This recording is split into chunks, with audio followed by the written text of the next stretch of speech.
Behind Britain's most sacred marriages lay secrets that rewrote history itself. Tonight, we journey through 32 royals whose betrayals weren't confined to bedroom scandals.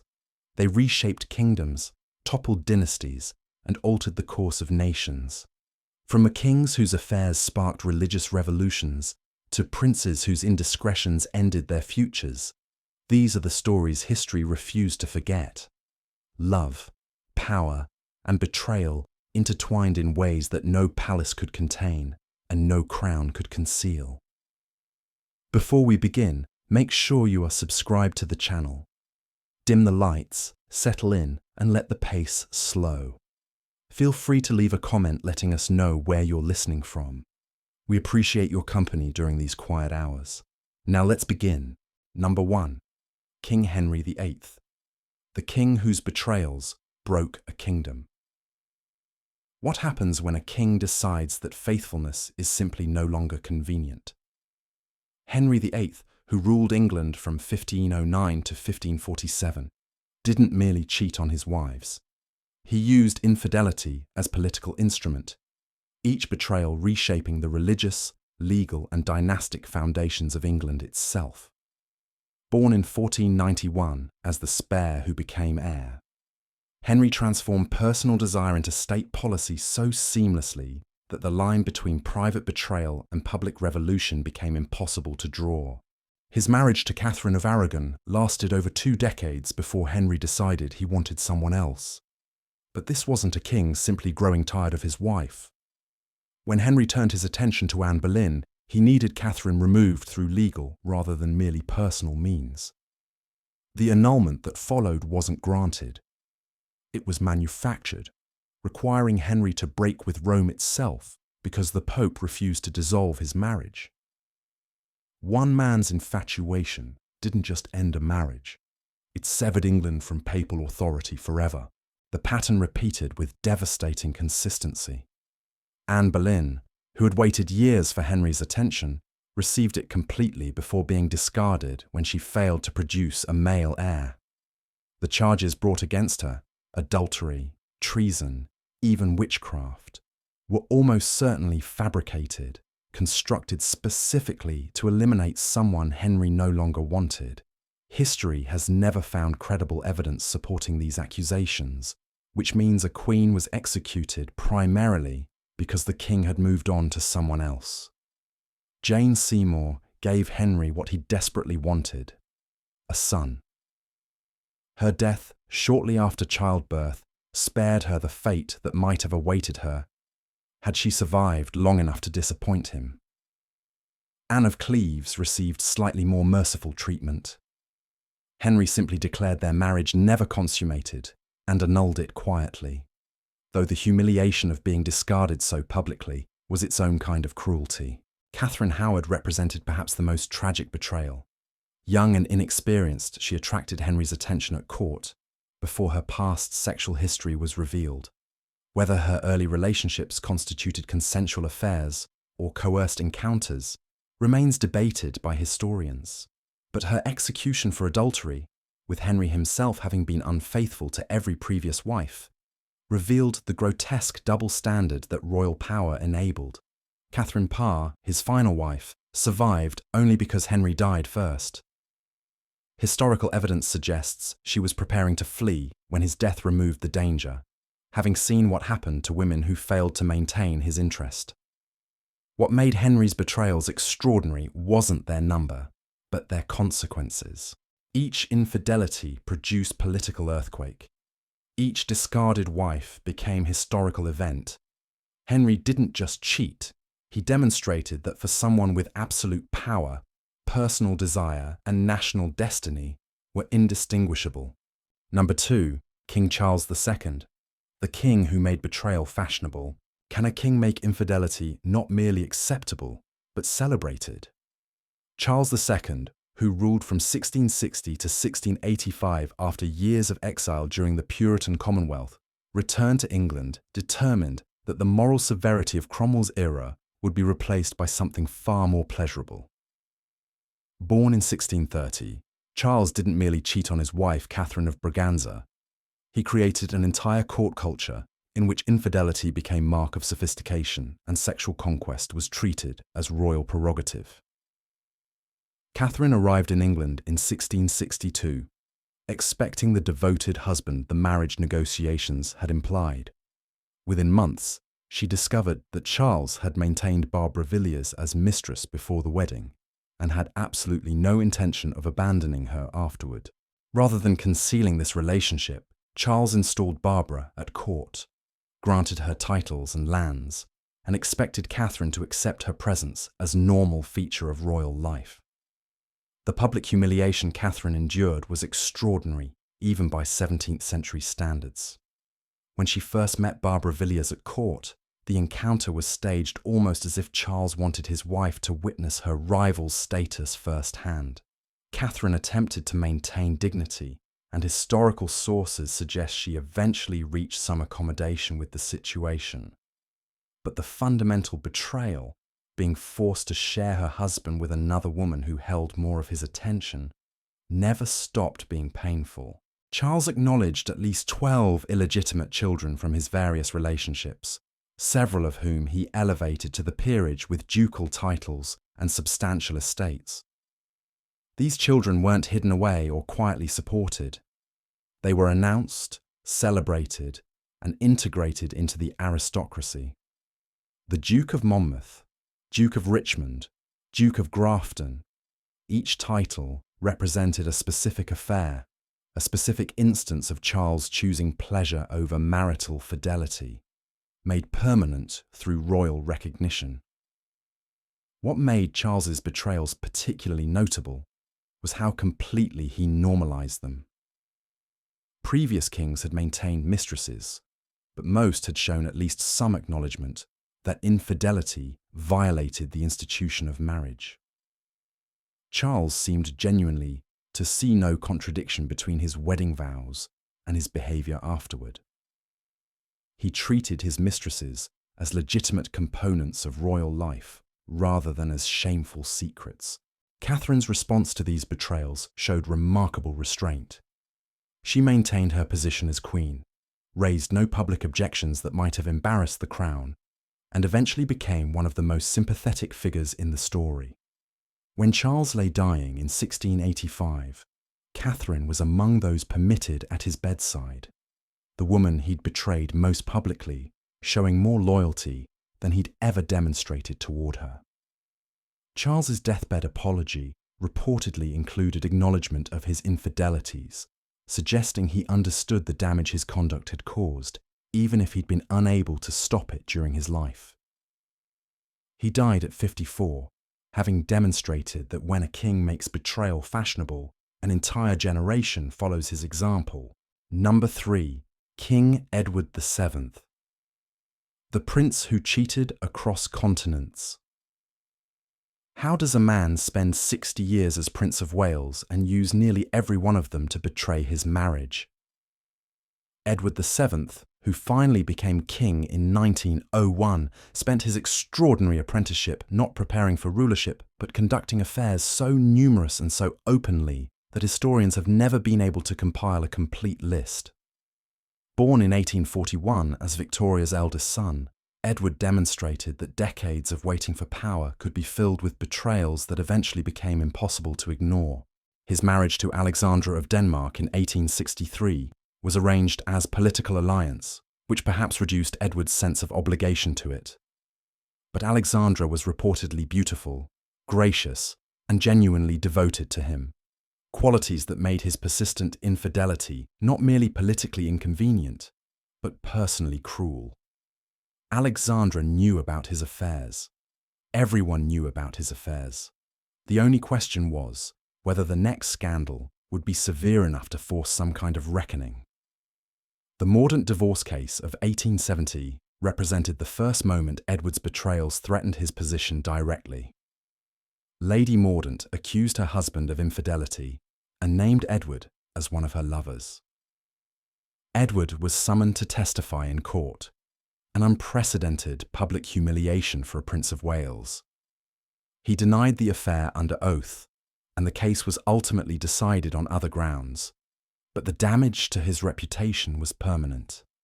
His mother Victoria was reportedly furious, having warned him repeatedly that his conduct would eventually become impossible to manage. What made Edward's betrayals particularly remarkable was their geographic scope. He conducted affairs across Europe, maintaining relationships with women in France, Austria, and other nations, while travelling on what were supposed to be official diplomatic visits. Le Chabanais in Paris maintained a room specifically designed for his use during visits. His affairs weren't merely frequent but international, suggesting someone whose appetite for infidelity was insatiable regardless of setting or circumstance. Alexandra's response to these betrayals was one of history's most painful examples of dignified suffering. She maintained her composure publicly, entertained Edward's mistresses with grace, and never made public complaints that might have damaged the monarchy. When she was told that Alice Keppel, Edward's final mistress, should be permitted to visit him on his deathbed, Alexandra reportedly agreed, understanding that her husband's heart had long since belonged to someone else. The social impact of Edward's conduct extended far beyond his own marriage. He created what became known as the Marlborough House set, aristocrats who followed his example, conducting affairs with similar openness and expecting similar social tolerance. Married women in this circle understood that resisting the prince's attention could mean social exclusion. Edward's betrayal of Alexandra became template for how aristocratic infidelity operated during his era. He died in 1910 at age 68, having spent most of his life demonstrating that faithfulness was simply not something he was willing to practice. Alexandra survived him by 17 years. Her dignity through decades of public betrayal becoming perhaps the most remarkable aspect of their story. Number 4. King George IV. The king whose cruelty was the scandal. Can a king's treatment of his wife become more scandalous than his affairs themselves? George IV, who ruled from 1820 to 1830 after serving as Prince Regent from 1811, created a situation where his infidelity was almost secondary to the systematic cruelty with which he treated Caroline of Brunswick. Born in 1762, George didn't merely betray his marriage. He weaponized it, using his position to publicly destroy the woman he'd sworn to honor. His marriage to Caroline in 1795 was arranged specifically to settle George's enormous debts, Parliament agreeing to pay off his accumulated obligations in exchange for him producing a legitimate heir. George was reportedly drunk at their wedding and spent their wedding night passed out near the fireplace. From the very first hours of their marriage, the betrayal was not merely romantic, but personal. George treating Caroline with contempt that went far beyond simple infidelity. The affairs George maintained during his marriage were numerous and conducted with complete disregard for Caroline's feelings or dignity.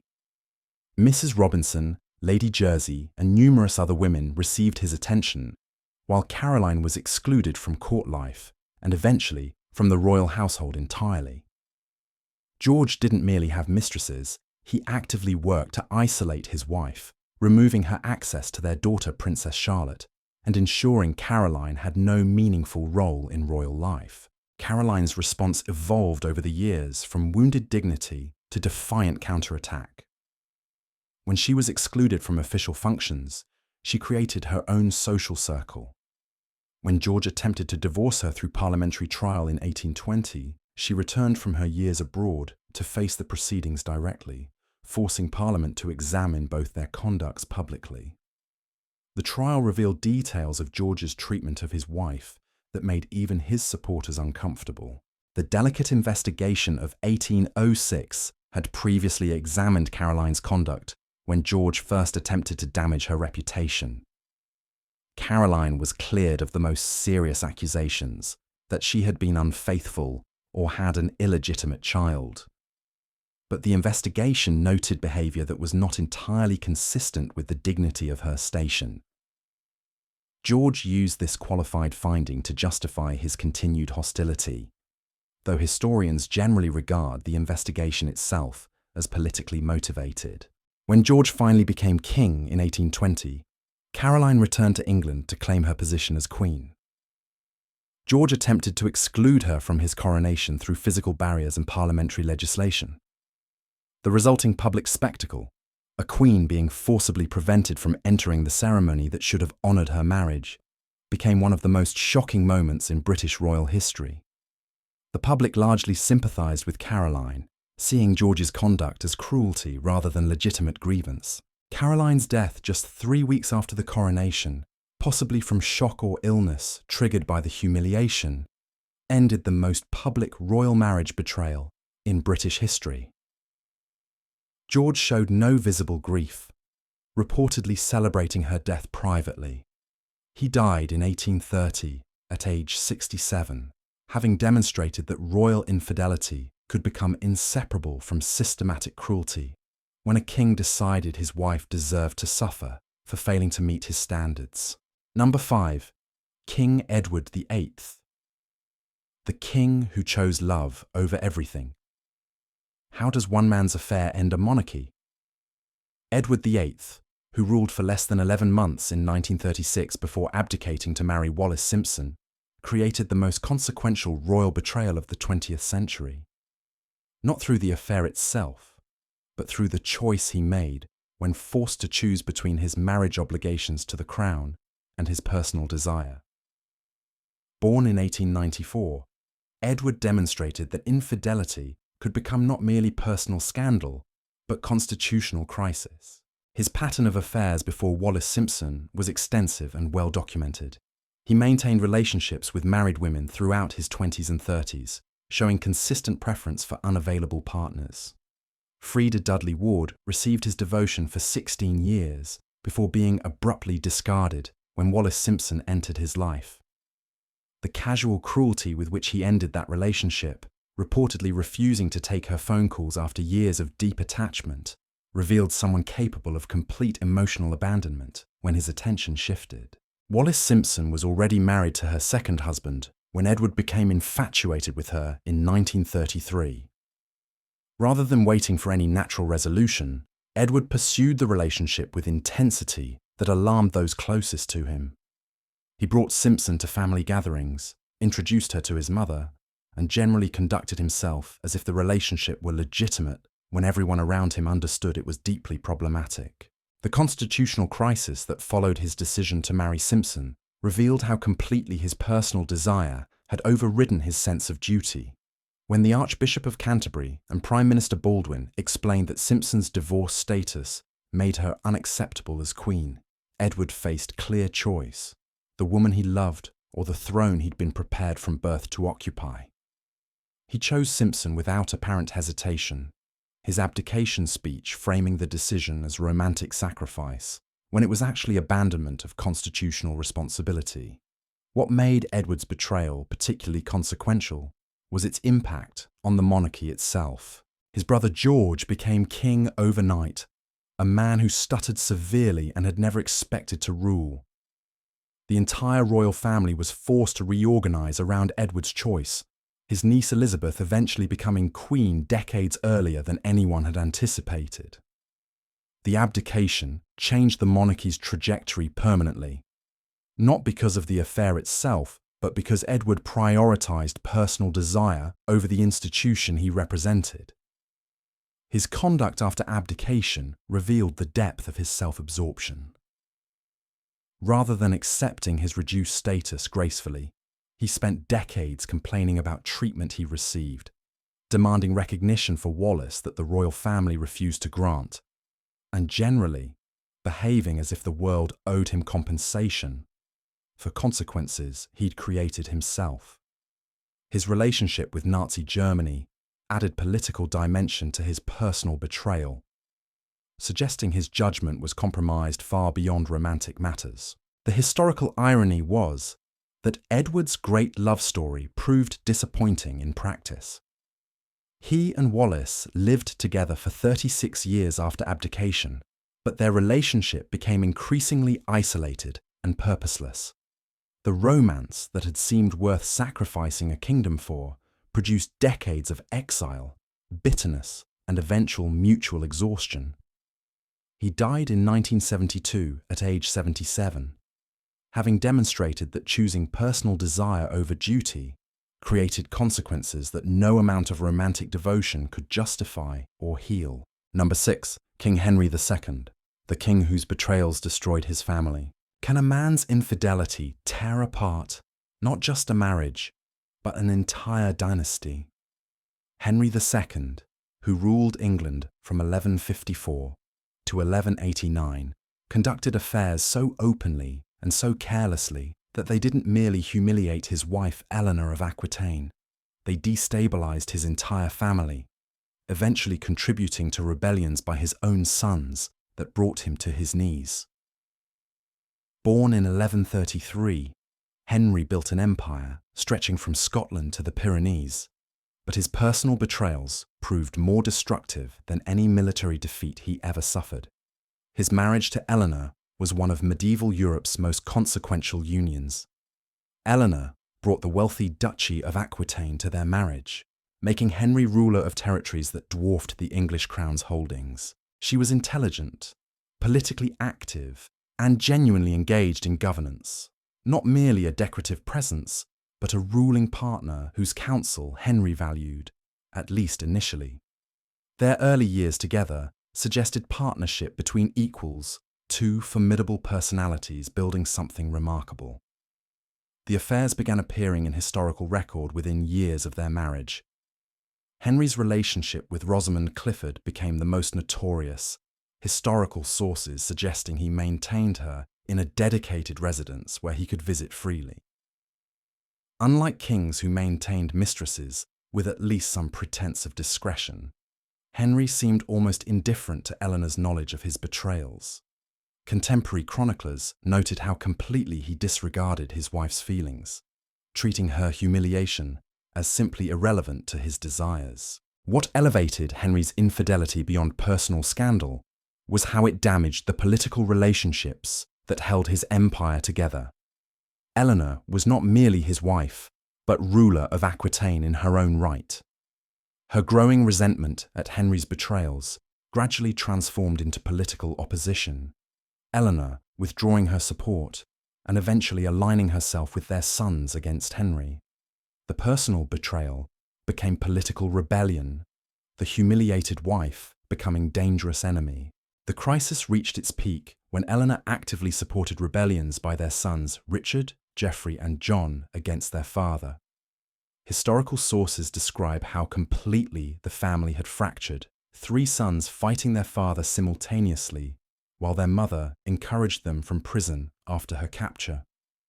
Henry's treatment of Eleanor after this rebellion, imprisoning her for 16 years, showed how rage and wounded pride could transform a marriage into sustained punishment. The political consequences extended far beyond family dynamics. With his wife imprisoned and his sons in open rebellion, Henry's authority was fundamentally challenged. His ability to govern effectively was compromised by the very personal relationships that should have provided him with loyal allies. Eleanor's influence in Aquitaine turned against him, his sons' inheritance expectations became weapons, and the empire he'd built through extraordinary political skill began fragmenting along family lines. Henry's deathbed experience captured the full devastation his betrayals had caused. Defeated by his sons and forced to accept humiliating terms, he lay dying in 1189 at Chinon. When he learned that John, his youngest and supposedly most loyal son, had joined the rebellion, historical accounts describe his complete emotional collapse. "Shame, shame on a conquered king," he reportedly said. Words that acknowledged how his personal failures had ultimately destroyed his political achievements. The irony of Henry's story was that he possessed extraordinary political intelligence.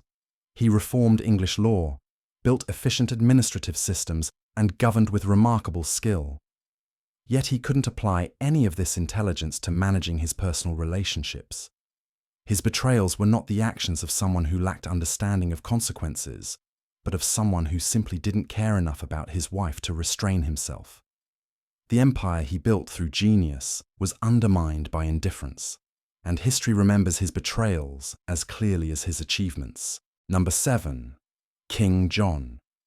The king whose betrayals turned nobles into enemies.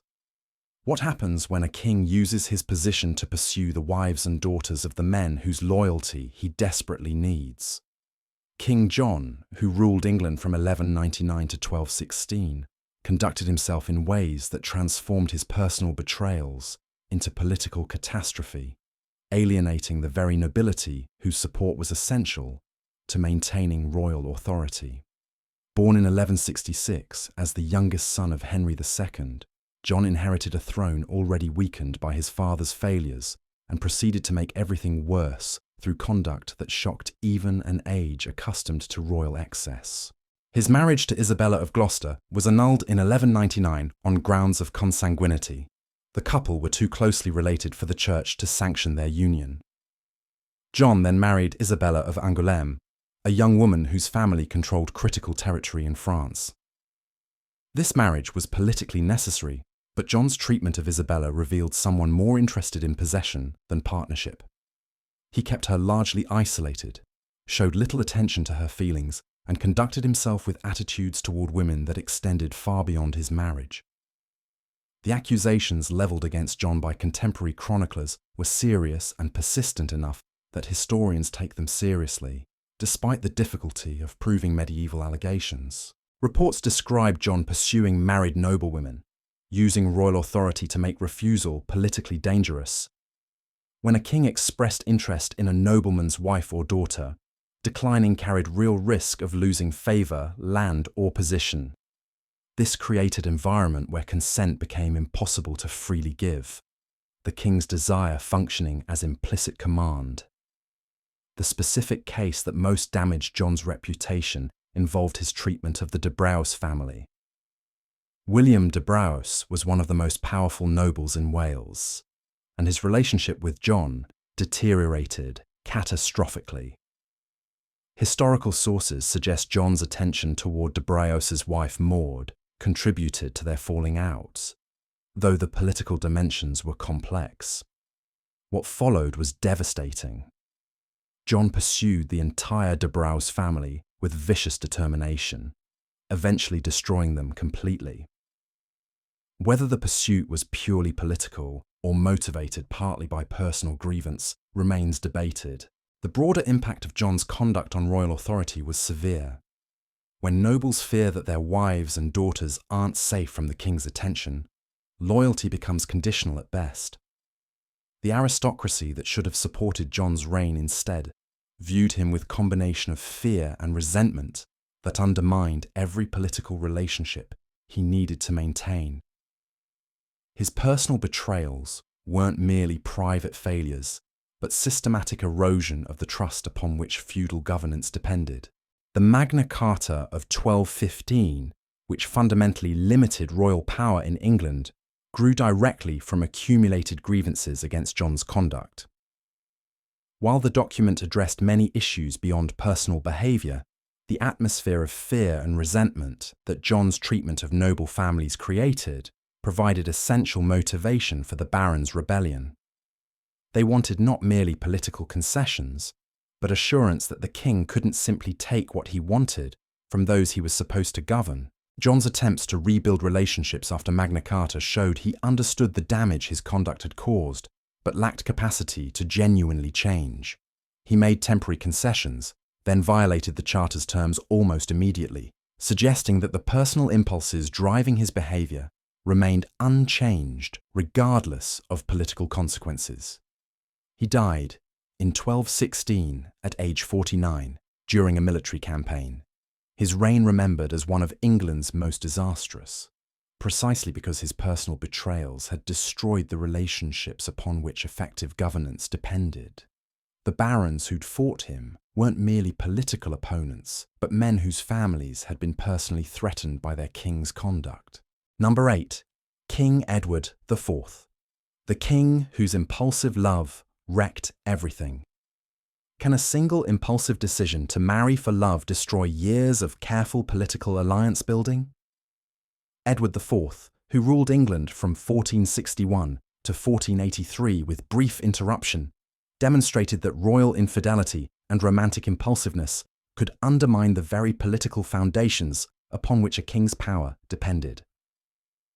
Born in 1442 during the Wars of the Roses, Edward seized the throne through military victory, but then proceeded to sabotage his own position through relationships conducted without regard for political consequence. His marriage to Elizabeth Woodville in 1464 remains one of medieval England's most consequential romantic decisions. Edward had been negotiating a French marriage alliance, a politically essential union that would have secured England's position relative to its most dangerous rival. Instead, he secretly married Elizabeth, a commoner widow with several children, apparently driven by personal desire rather than any political calculation.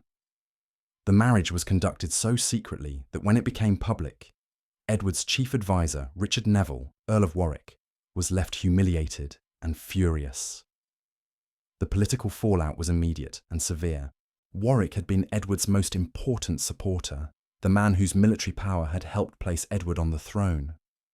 His humiliation at discovering the king had married behind his back, while Warwick was actively negotiating another marriage on Edward's behalf, transformed England's most powerful earl from loyal supporter into dangerous enemy. This single romantic decision created the political crisis that eventually temporarily cost Edward his throne. Elizabeth Woodville's family became enormously advantaged through the marriage, receiving titles, estates, and positions that had previously been distributed among Edward's political allies. The Woodvilles' rapid elevation created resentment among established nobility, who saw themselves being displaced by commoners, elevated solely through the Queen's family connection. Edward's infatuation with Elizabeth had created not merely personal scandal, but systematic redistribution of power that threatened the aristocratic order.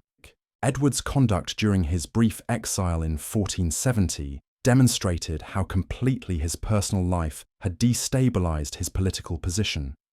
Warwick restored Henry VI to the throne, and Edward fled to the Netherlands, his loss of power directly traceable to the relationships he'd conducted, without regard for political alliance.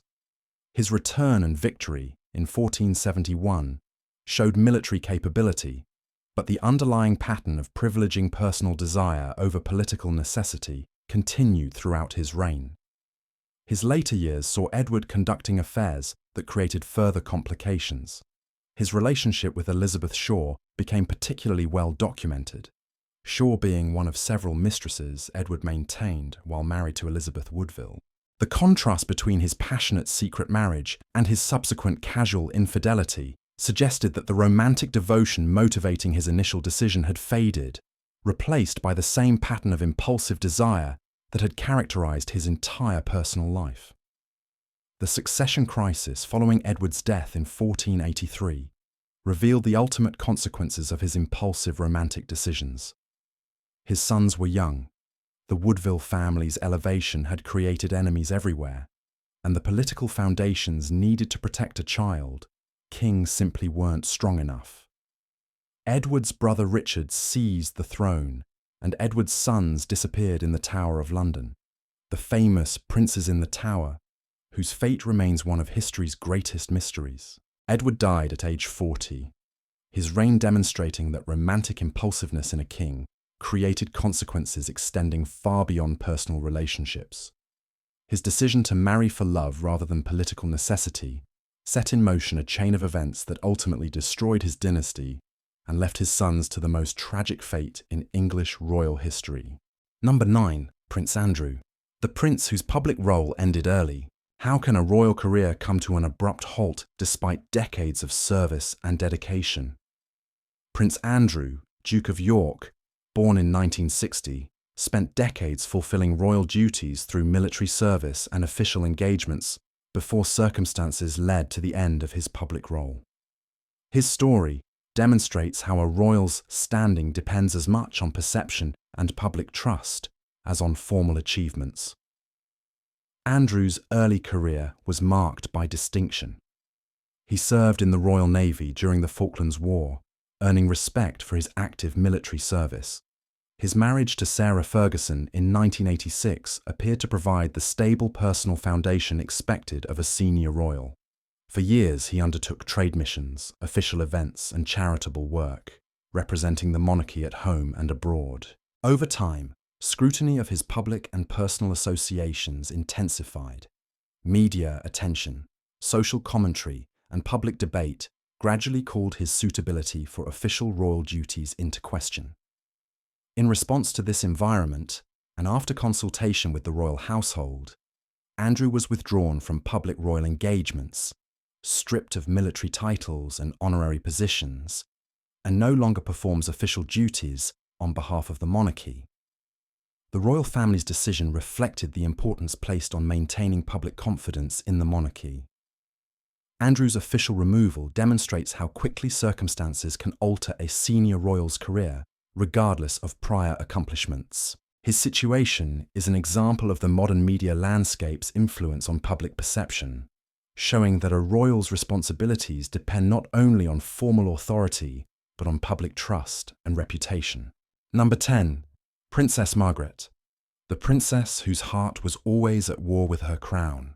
Can duty and desire coexist when both demand everything?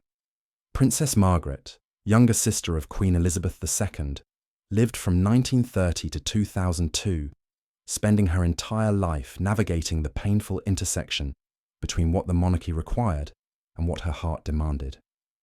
Born into family that valued duty above personal happiness, Margaret demonstrated that the emotional cost of royal constraint could be devastating when someone possessed both genuine feeling and genuine desire for freedom.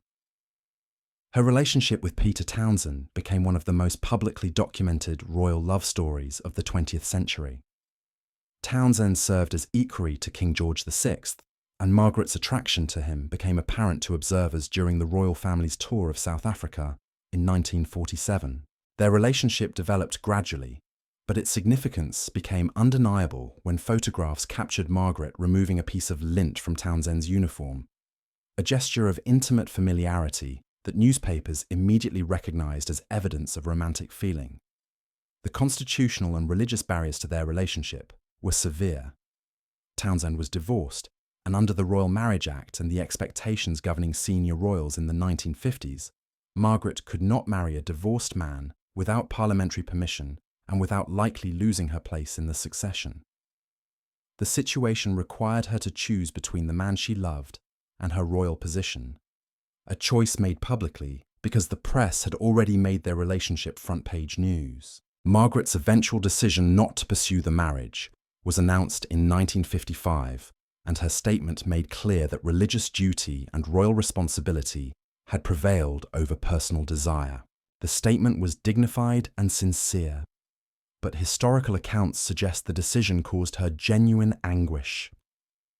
She had spent years hoping for resolution that might allow both love and duty, and when none appeared, the disappointment marked her deeply. Her subsequent marriage to Anthony Armstrong Jones in 1960 appeared to offer a fresh start. Tony was handsome, creative, and seemingly willing to embrace the unusual demands of royal life. Their early years together seemed happy, and the birth of their children David and Sarah suggested stable family foundation. But the marriage carried tensions from its beginning. Tony resented the constraints royal life imposed, and Margaret found his artistic temperament both attractive and frustrating. The marriage's collapse was public and painful. Affairs on both sides became known within their social circle, and the couple's conflicts became legendary among those who witnessed them. Their divorce in 1978 was the first divorce among senior royals in generations, and it generated extensive media coverage that Margaret found deeply uncomfortable, despite having lived publicly her entire life.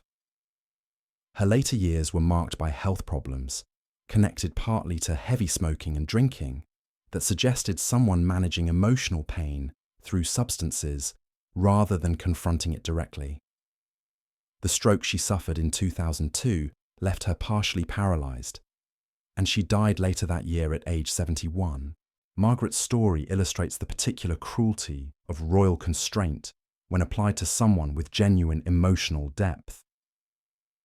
She wasn't merely performing duty, she genuinely felt the conflict between what she wanted and what her position required. Her tragedy was that neither choice available to her duty, or desire could provide the happiness she desperately sought, and the public nature of her struggle meant that millions watched her navigate this impossible situation without ever finding resolution. Number 11. King William IV, the king who loved before he could marry. Can a man's genuine devotion to someone he cannot legally marry become its own form of betrayal? William IV, who ruled from 1830 to 1837, spent 2 decades in relationship with actress Dorothea Jordan that produced 10 children, and genuine mutual affection before royal duty forced him to abandon everything he'd built. Born in 1765 as the 3rd son of George III, William initially expected never to become king, which perhaps explains why he conducted his personal life with complete disregard for royal expectations. His relationship with Jordan began in 1790 when he was Duke of Clarence, and she was one of England's most celebrated actresses. Jordan was talented, warm, and possessed of humour that apparently matched William's own relatively uncomplicated personality. Their relationship developed quickly into something resembling marriage in every way except legal recognition, the couple establishing household together and raising children as a family. What distinguished William's situation from other royal affairs was the apparent genuineness of his feelings. Unlike Charles II's parade of mistresses or Edward VII's serial infidelities, William seemed to have found someone he genuinely loved and with whom he was genuinely happy. Historical sources describe their domestic life as unusually warm and comfortable for royal household. William apparently more relaxed and content during these years than at any other point in his life. The 10 children they produced together, all given the surname Fitzclarence, were acknowledged and supported publicly. William provided for their education, arranged advantageous marriages for several of them, and generally treated them as legitimate components of his family, despite their irregular legal status. This openness about his relationship and its results was unusual for royalty, suggesting William either didn't care about propriety or genuinely believed his relationship deserved recognition. The betrayal came when political necessity forced William's hand. By 1811, he was second in line to the throne, and pressure mounted for him to marry legitimately and produce an heir who could legally inherit. Jordan received financial settlement when William ended their relationship, but the abandonment after 20 years together, during which she had given him 10 children and built a life with him, was devastating, regardless of financial compensation. Jordan's fate after the separation illustrated the cruel reality behind royal relationships conducted outside legal frameworks. She travelled to France seeking work to support herself, but her health deteriorated, and she died in 1816 in relative poverty and obscurity. The woman who had given William decades of happiness and 10 children received nothing from royal family after their separation beyond the initial settlement. William's subsequent marriage to Adelaide of Saxe-Meiningen in 1818 was politically necessary, but emotionally hollow compared to what he'd experienced with Jordan. Adelaide was reportedly gracious and kind, even toward William's Fitzclarence children, but the marriage lacked the warmth of William's previous relationship. He'd already experienced what genuine personal happiness felt like, and the contrast with his royal marriage was painful.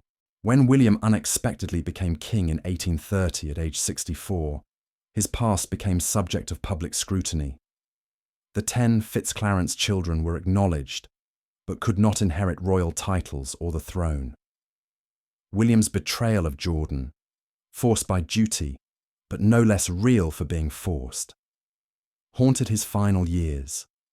His awareness that he'd destroyed someone he loved for the sake of a crown he'd never expected to wear.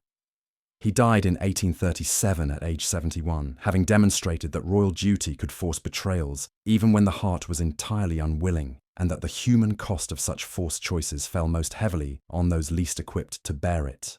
Number 12. King James II, the king who couldn't choose between faith and flesh. Can a man devoted to religious restoration simultaneously demonstrate complete inability to govern his personal desires? James II, who ruled from 1685 to 1688 before being deposed in the Glorious Revolution, combined sincere Catholic faith with serial infidelity, that made his court infamous. Born in 1633, James spent his reign trying to restore Catholicism to England while conducting personal life that violated the very religious principles he championed, creating hypocrisy so complete that even his supporters found it difficult to defend. His first marriage to Anne Hyde produced 8 children over 11 years before her death in 1671. The marriage itself was scandalous when it began. James had gotten Anne pregnant while she served as lady-in-waiting to his sister, and the match was conducted hastily to legitimize the pregnancy. Historical sources suggest James considered abandoning Anne despite his responsibility, but political calculation ultimately prevailed. Their marriage appears to have been dutiful rather than passionate, James treating his wife as obligation rather than partner. After Anne's death, James's personal conduct worsened considerably. His affair with Catherine Sedley became particularly notorious, the relationship continuing despite James's supposed Catholic devotion. When Catherine's influence became politically embarrassing, James's confessor reportedly advised him to end the relationship. James did so briefly before resuming it, demonstrating that religious counsel carried less weight than personal desire. He eventually created Sedley, Countess of Dorchester, giving his mistress formal title that made the relationship impossible to ignore or deny. His second marriage to Mary of Modena in 1673 created its own complications. Mary was only 15 when she married James, who was 40, and the age gap combined with his history of infidelity made the match appear more like political arrangement than genuine partnership. Mary proved loyal and devoted throughout their marriage, but James's continued affairs meant her devotion received little reciprocal attention. The political impact of James's personal betrayals extended beyond embarrassment. As king attempting to restore Catholic authority in Protestant England, his personal conduct undermined his credibility on every front. Protestant critics could and did point to his hypocrisy, a man claiming to champion Catholic morality while maintaining mistresses and fathering illegitimate children. His inability to demonstrate the personal virtue his religious mission supposedly required made his political arguments significantly weaker. James's management of his various relationships showed someone who genuinely couldn't control his impulses, regardless of political or religious consequence. Unlike Henry VIII, who used infidelity as political tool, or Charles II, who embraced his lifestyle openly, James seemed perpetually surprised by the damage his affairs caused. He appeared to genuinely believe he could maintain Catholic devotion and personal indulgence simultaneously, unable to recognize the contradiction that everyone else saw clearly. The birth of his son James in 1688, which might have secured Catholic succession, instead triggered the Glorious Revolution. Protestant nobles who might have waited out James's reign, hoping for Protestant daughters to inherit, instead faced prospect of Catholic dynasty. William of Orange invaded, and James fled to France, where he lived in exile until his death. He died in 1701 at age 67, having demonstrated that religious conviction and personal weakness could coexist in the same man indefinitely, and that a king's inability to govern his own desires inevitably undermined his ability to govern anything else. Number 13. King George I, the king who left his wife in a tower. Can a marriage become so hostile that imprisonment seems like natural consequence? George I, who ruled England from 1714 to 1727, handled his marital problems with brutality that shocked even an era accustomed to harsh treatment of women. Born in 1650 in Hanover, George became Britain's first monarch from the Hanoverian line, bringing with him attitudes toward marriage and personal conduct that British subjects found deeply disturbing. His marriage to Sophia Dorothea of Thele in 1682 was arranged as political alliance, as royal marriages typically were. The couple initially appeared compatible enough, producing 2 children, including the future George II, before their relationship deteriorated completely. Historical sources suggest Sophia Dorothea found the marriage increasingly suffocating, George's cold and demanding personality making domestic life genuinely unhappy. Sophia Dorothea's affair with Count Philipp Christoph von Königsmarck became the crisis point. Whether the relationship was physical or merely emotional remains debated by historians, but George treated it as unforgivable betrayal. His response went far beyond divorce or separation. He had Sophia Dorothea imprisoned in the castle of Ahlden in 1794, where she remained for the rest of her life. The imprisonment lasted 32 years. Sophia Dorothea was never formally tried, never convicted of any specific offence through legal process, and was simply held because George decided she deserved punishment. She was prevented from seeing her children, denied any meaningful contact with the outside world, and essentially erased from George's life through force rather than legal mechanism. This wasn't divorce or separation, but imprisonment imposed by a husband who happened to also be a king. Count Königsmarck disappeared under mysterious circumstances shortly before Sophia Dorothea's imprisonment, his fate never conclusively explained. Whether he was murdered on George's orders, fled the situation, or met some other end, remains one of European royal history's enduring mysteries. His disappearance removed the immediate cause of the crisis, but didn't change George's determination to punish his wife permanently. When George became King of Britain in 1714, he left Sophia Dorothea imprisoned in Hanover, never bringing her to England and never releasing her. His mistresses accompanied him to Britain instead, Melusine von der Leyburg and Françoise Charlotte Amalia, both openly acknowledged. These relationships were conducted with complete disregard for his imprisoned wife, George apparently feeling no guilt about replacing someone he'd chosen to lock away rather than divorce. British subjects found George's treatment of Sophia Dorothea genuinely shocking. While royal marriages were understood to be political arrangements rather than love matches, imprisoning a wife for decades without trial violated basic principles of justice that English law was supposed to protect.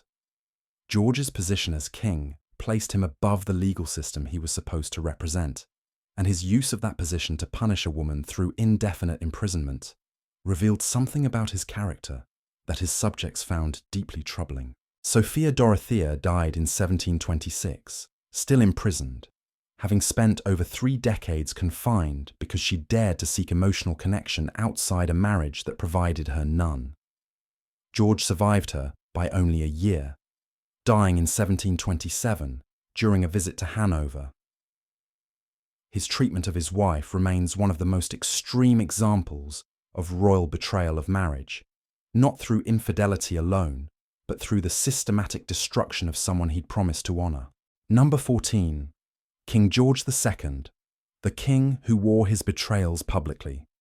Can mutual infidelity within a marriage create spectacle that entertains an entire nation? George II, who ruled from 1727 to 1760, and his wife Caroline of Ansbach conducted what amounted to parallel affairs so openly that their marriage became public entertainment. Born in 1683, George demonstrated that royal betrayal didn't require secrecy. Indeed, the complete absence of discretion created its own form of scandal that proved impossible for observers to ignore. His affair with Henrietta Howard began before his accession and continued well into his reign. Howard held official position as woman of the bedchamber to Queen Caroline, creating a situation where the Queen employed her husband's mistress and interacted with her daily in formal court settings. This arrangement wasn't accidental, but deliberate, George apparently enjoying the dynamic in which his wife had to treat his lover with professional respect. Caroline's response was remarkable for its apparent composure. Rather than confronting the situation with fury or tears, she maintained public dignity while privately managing the emotional damage. Historical sources suggest Caroline understood that George's affairs were partly about power and status, rather than purely personal desire. He enjoyed demonstrating that his position allowed him conduct that would destroy anyone else's reputation. But Caroline wasn't merely passive victim. She exercised enormous political influence behind the scenes, advising George on governmental matters, managing relationships with ministers, and effectively shaping policy through intelligence and diplomatic skill that George himself lacked. The vulgarity of George's betrayal was compounded by the fact that he relied completely on the woman he was humiliating, taking her political counsel while dismissing her emotional needs. George's verbal treatment of Caroline added cruelty to the infidelity. He would speak about her with casual contempt, comparing her unfavorably to his mistresses and mocking her in ways that courtiers found genuinely uncomfortable to witness. His insults weren't passionate expressions of frustration, but cold, deliberate undermining of someone whose value he apparently couldn't see, despite benefiting from it daily. Caroline maintained her own relationships that provided emotional compensation, though historians debate whether these constituted full affairs or merely intimate friendships. The suggestion that she sought comfort elsewhere given George's treatment seems entirely understandable, and the mutual nature of their betrayals created a situation where neither party had moral authority to condemn the other. The political dimensions of their relationship were complex. Caroline genuinely influenced policy in ways that benefited England, and George's dependence on her judgment made their personal conflict genuinely dangerous to governance. When Caroline fell seriously ill in 1737, the political crisis was as significant as the personal tragedy. She died after prolonged suffering, and George's response revealed something unexpected beneath his vulgar exterior. His grief at Caroline's death was apparently genuine and profound. He reportedly acknowledged that she had been the most important person in his life, expressing regret that he'd never demonstrated this during her lifetime. This deathbed recognition that the woman he'd publicly humiliated had been essential to everything he'd achieved made his years of betrayal even more inexcusable. He had known her worth all along, but chose never to show it. George died in 1760 at age 76, his marriage remembered as one of royal history's most publicly vulgar relationships. Not because either party was particularly unusual in their conduct, but because they conducted their mutual betrayals with such complete lack of discretion that the entire nation became audience to their marital destruction. Number 15. King Charles III. The king whose love story divided a nation. How does a decades-long relationship transform from private matter into the most publicly documented royal story of the modern era? Charles III, born in 1948, spent over 20 years in relationship with Camilla Parker Bowles, while married to Princess Diana, creating one of the most consequential and widely covered royal stories in history. His journey from controversial figure to eventual monarch demonstrates how completely public perception can shift over time, even when the underlying facts remain unchanged. His marriage to Diana Spencer in 1981 was celebrated as a genuine love story, the beautiful young woman capturing public imagination in ways that seemed to promise real happiness for the monarchy. The reality was more complicated from the beginning. Charles and Diana were temperamentally mismatched, their courtship having been conducted with relatively little time to know each other well, and Diana's expectations of romantic partnership conflicted with Charles's more reserved emotional nature.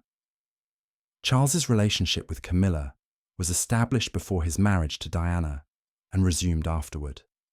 Whether it ever truly ended during the marriage remains a matter of historical interpretation, but by the mid-1980s, the relationship had become significant in Charles's life. Diana became aware of Camilla's role, and her knowledge created personal pain that she eventually chose to share with the public. Diana's famous Panorama interview in 1995 became one of the most watched television broadcasts in British history. Her statement that there were 3 people in this marriage became one of the most quoted phrases in modern royal history, shaping public understanding of what had happened within the royal marriage for decades to come. The divorce proceedings in 1996 were conducted through formal legal channels, with both parties providing statements and evidence. The settlement gave Diana financial independence, but couldn't resolve the emotional dimensions of the situation. Both Charles and Diana moved forward with their separate lives, though the public continued to hold strong opinions about both. Diana's death in Paris in 1997 transformed the public narrative permanently. The extraordinary outpouring of grief demonstrated how deeply the public had connected with Diana and how completely her story had captured national imagination.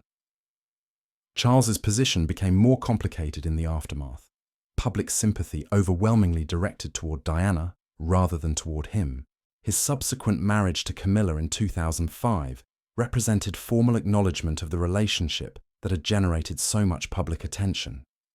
The ceremony was deliberately understated, apparently reflecting awareness that public enthusiasm remained limited.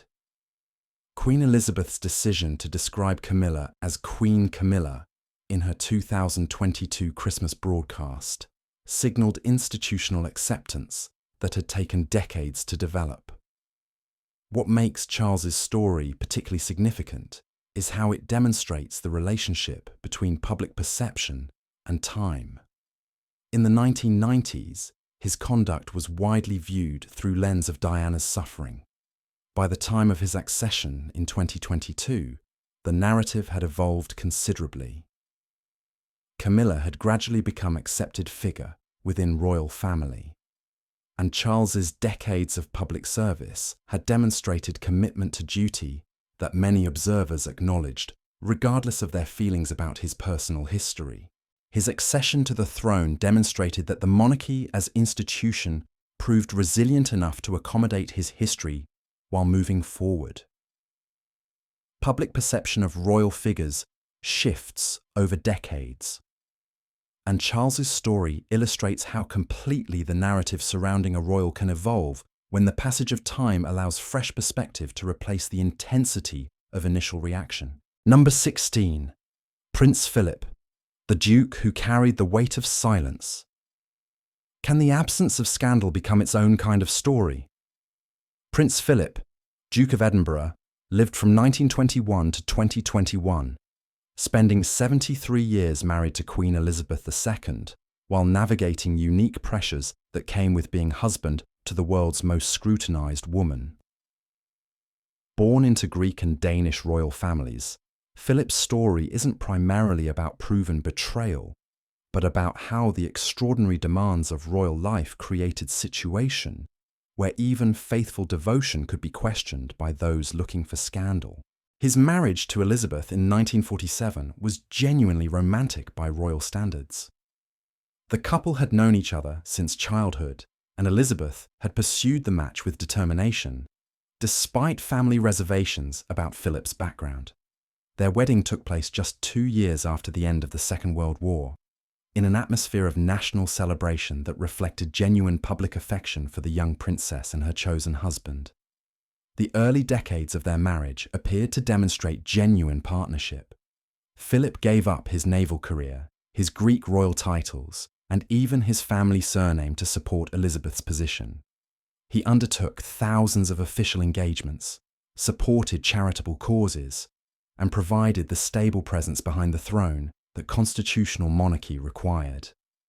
Historical accounts from those close to the royal family describe a relationship that evolved from youthful romance into deep, committed partnership over decades. The persistent rumors about Philip's fidelity that appeared intermittently throughout his life never produced conclusive evidence comparable to what documented the affairs of other royals in this collection.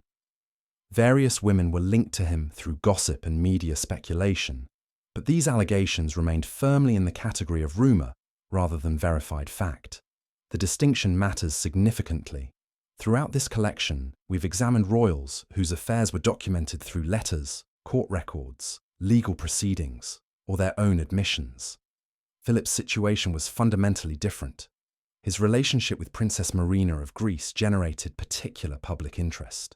Marina was Philip's cousin and close friend, and their connection was noted by observers throughout the decades. Whether their relationship extended beyond family friendship was never established through any evidence, but the closeness itself became part of the ongoing narrative surrounding Philip's personal life. The genuine emotional demands of Philip's position help explain why speculation about him persisted regardless of evidence. As consort to the monarch, he was required to subordinate his identity entirely to Elizabeth's role, stepping back in every public situation, supporting without leading, advising without deciding. This extraordinary constraint on personal autonomy created a situation where observers sometimes projected their own assumptions about how such constraints might affect a man's personal life. Philip's public persona evolved significantly over his long life. The dashing young naval officer of 1947 became the occasionally controversial elder statesman of later decades, known for sharp wit and occasional remarks that generated headlines. Throughout these changes, his commitment to Elizabeth remained the constant, his decades of service to the monarchy acknowledged even by those who found his public manner occasionally difficult. His death in 2021 at age 99 was followed by Elizabeth's own death just 18 months later, the couple's partnership of 73 years ending only when circumstances finally separated them. Elizabeth's visible grief during the months between Philip's death and her own suggested that whatever the public had speculated about over the decades, the private reality of their relationship had been one of genuine devotion. Philip's inclusion in this collection serves different purpose than the others. His story illustrates how royal status itself generates scrutiny that can create narrative of scandal even when evidence doesn't support it, and how the unique pressures of being married to the monarch create situation where even loyal devotion becomes subject of public speculation. Number 17, Queen Caroline of Brunswick. The Queen history tried to erase. Can a woman's response to being betrayed become more scandalous than the betrayal itself? Queen Caroline of Brunswick, wife of George IV, lived from 1768 to 1821. Her life defined by a marriage so toxic that both parties seemed determined to destroy each other publicly. Born a German princess, Caroline arrived in England expecting to fulfill traditional royal wife's role, but instead found herself locked in decades-long conflict with a husband who wanted nothing more than to eliminate her from his life entirely. Her marriage to George in 1795 was arranged purely for political convenience. Parliament needed George to produce an heir, and Caroline was available. The wedding night became legendary for George's apparent intoxication, and from the very beginning, the marriage was marked by mutual contempt rather than the dutiful partnership royal marriages typically required. Caroline bore their daughter Charlotte in 1796, fulfilling the immediate political requirement, but the marriage had already become irreparably hostile. George's treatment of Caroline was systematic and cruel. He excluded her from court life, denied her access to their daughter, and actively worked to damage her reputation through political allies and sympathetic newspapers. When Caroline sought to maintain some social presence despite her exclusion, George interpreted this as provocation, intensifying his efforts to marginalize her. The marriage became less relationship than prolonged campaign of mutual destruction. Caroline's years abroad beginning in 1814 provided temporary relief from the hostile environment George had created. She travelled through Europe with considerable freedom, visiting Italy, Greece, and other destinations that scandalized observers back in England. Her behavior during these travels was reported extensively, with accounts suggesting she conducted herself with far less restraint than royal dignity required. Whether these accounts were accurate or propaganda orchestrated by George's supporters remains debated by historians. The delicate investigation of 1806 had previously examined Caroline's conduct when George first attempted to damage her reputation formally. Caroline was cleared of the most serious accusations, that she had been unfaithful or produced an illegitimate child, but the investigation noted behavior considered inconsistent with her station. George used this qualified finding to justify his continued hostility, though historians generally regard the investigation itself as politically motivated. Caroline's return to England in 1820 to claim her position as queen created the greatest public spectacle. George had inherited the throne and immediately attempted to prevent Caroline from being recognized as his queen. Rather than accepting this exclusion quietly, Caroline challenged it directly, forcing Parliament to examine both their conduct publicly. The resulting proceedings became national entertainment, newspapers reporting every detail with enthusiasm. The coronation exclusion represented the final public humiliation. George arranged for Caroline to be physically prevented from entering Westminster Abbey, guards blocking her repeated attempts to gain entry.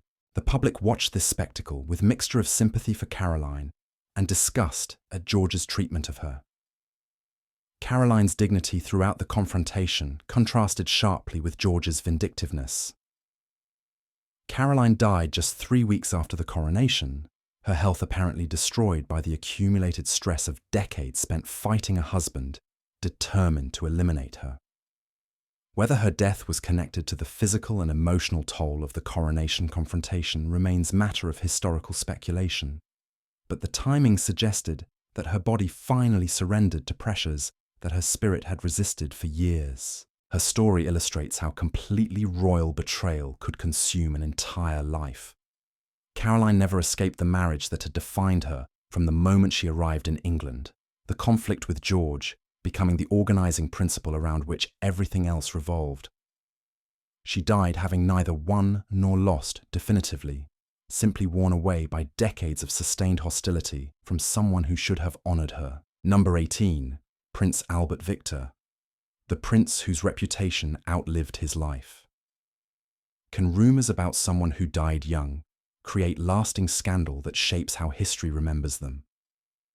Prince Albert Victor, eldest son of the future Edward VII, lived from 1864 to 1892. His brief life surrounded by persistent speculation about his personal conduct that historians continue debating. Born into family already associated with extensive infidelity through his father's well-documented affairs, Albert Victor inherited public expectations of scandal that may have colored every aspect of how his behavior was interpreted. His education and development raised concerns among those responsible for preparing him for eventual kingship. Historical sources describe Albert Victor as struggling academically, appearing disinterested in the duties expected of someone in his position, and generally failing to demonstrate the seriousness his future role required. Whether these difficulties reflected genuine intellectual limitation, depression, or simply rebellion against the pressure of royal expectation remains unclear, but they created foundation for negative reputation that subsequent events intensified. The Cleveland Street scandal of 1889 connected Albert Victor's name to allegations involving a male brothel frequented by aristocratic men.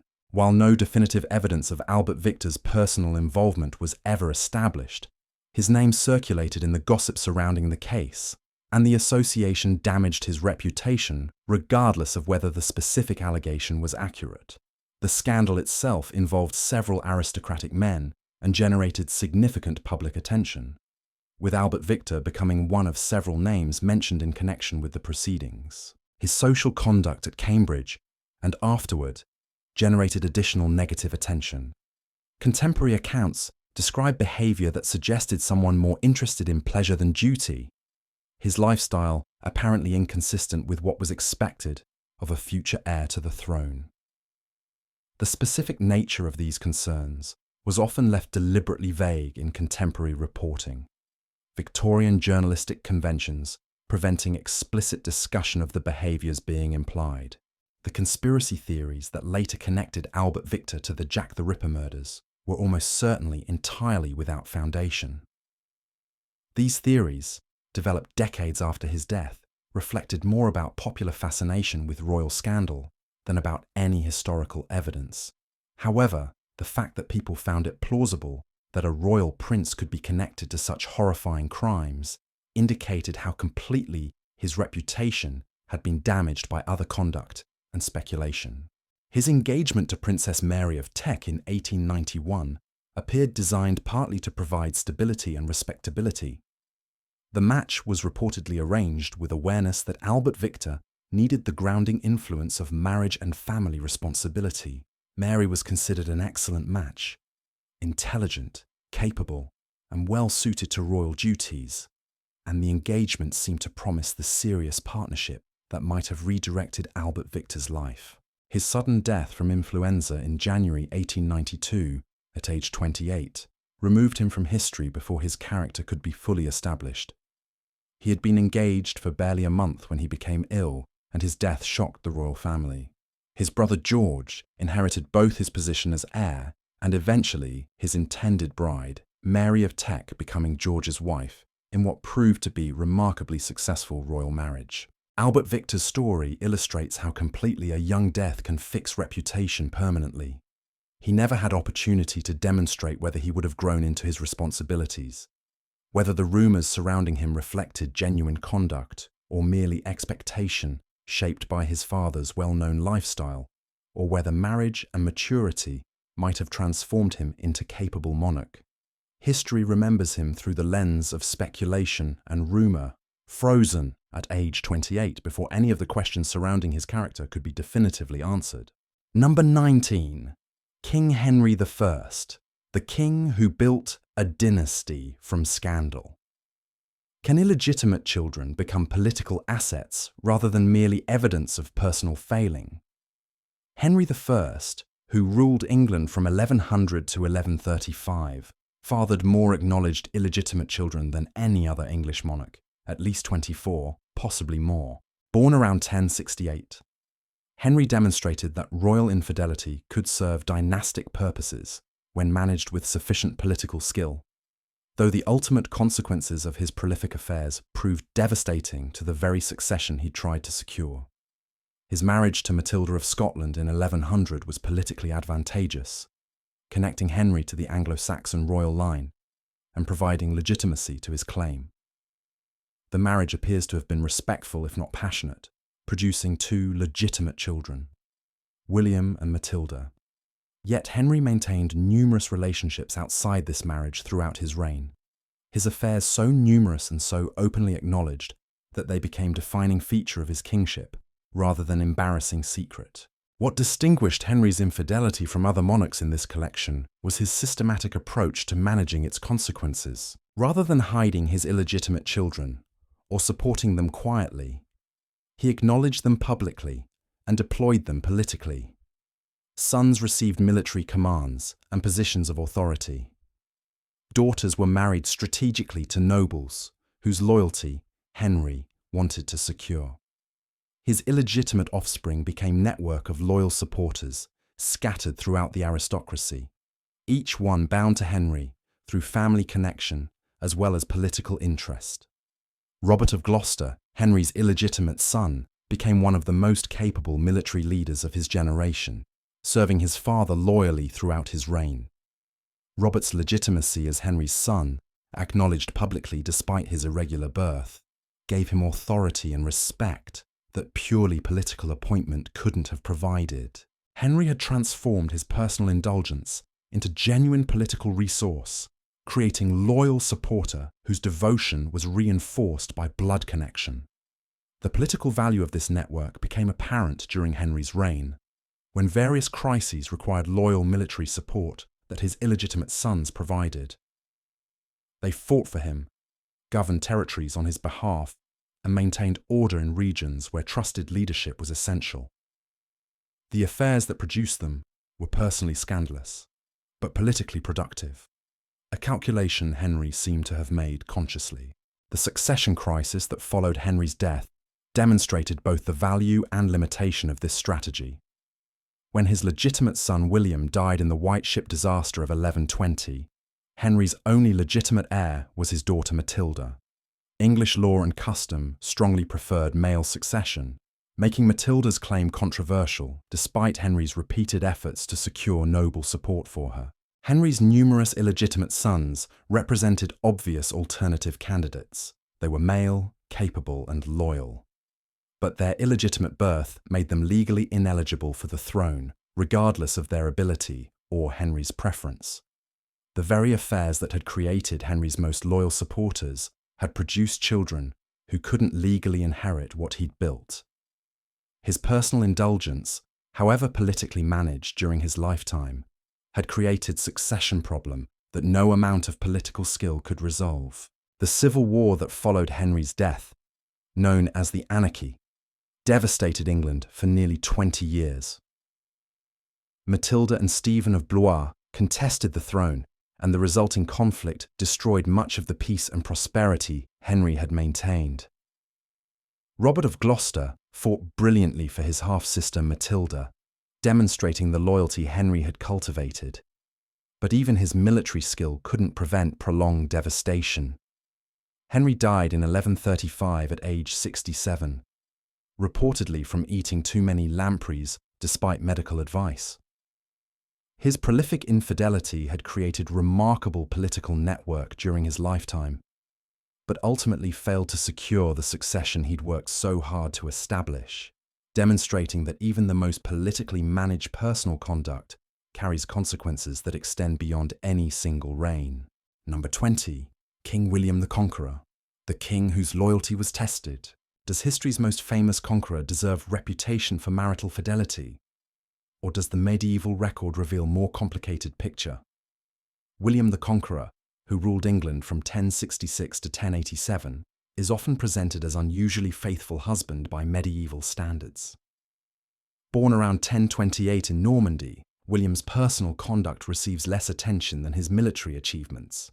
But examining his marriage and the rumours surrounding it reveals a figure more complex than simple narrative of devoted husband and warrior king suggests. His marriage to Matilda of Flanders around 1051 was initially controversial. Pope Leo IX reportedly forbade the union, possibly due to consanguinity or other canonical concerns. William and Matilda proceeded regardless, suggesting that political advantage outweighed papal objection. The marriage proved remarkably stable, producing at least 9 children and apparently developing into genuine partnership over decades.